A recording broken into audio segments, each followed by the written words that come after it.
네, 세계 경제 성장의 엔진이죠. 중국의 지난해 성장률이 우려대로 25년 만에 최저치를 기록했습니다. 중국의 성장 둔화가 다시 확인된 건데 앞으로가 더 문제라고 하죠. 베이징을 연결하도록 하겠습니다. 서봉국 특파원. 네, 베이징입니다. 네, 중국 정부가 당초 성장률 목표를 7.0%로 잡았는데 기대에 미치지 못한 결과가 나왔군요. 네, 중국 국가통계국은 조금 전 기자회견을 열고 지난해 성장률 등 주요 경제 지표를 발표했습니다. 지난해 GDP 성장률은 6.9로 기록됐습니다. 2014년 7.3%보다 현저하게 떨어진 것은 물론 지난 90년 태난먼 사태 등 여파로 3%대로 떨어진 25년 만의 최저치입니다. 지난해 10월부터 12월까지 4분기 성장률은 6.8%를 기록했습니다. 이는 2006년 1분기 6.2% 이어서 6년 만의 최저 수준입니다.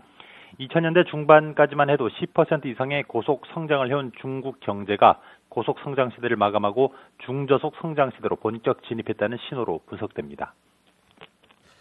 네, 중국의 경기 둔화를 걱정하는 목소리는 새해부터 여기저기에서 들렸는데요.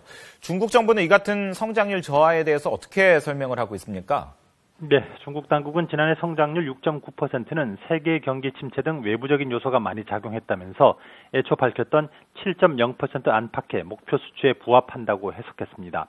이는 외부의 확대 해석과 우려를 일축하려는 시도로 보입니다.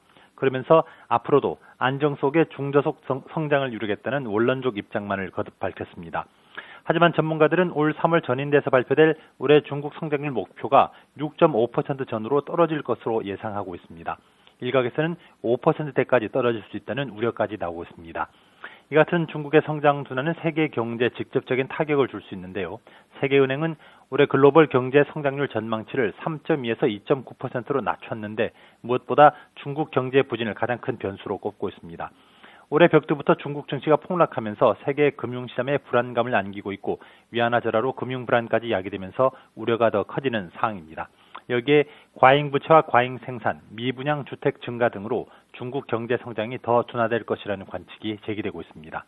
지금까지 베이징에서 전해드렸습니다.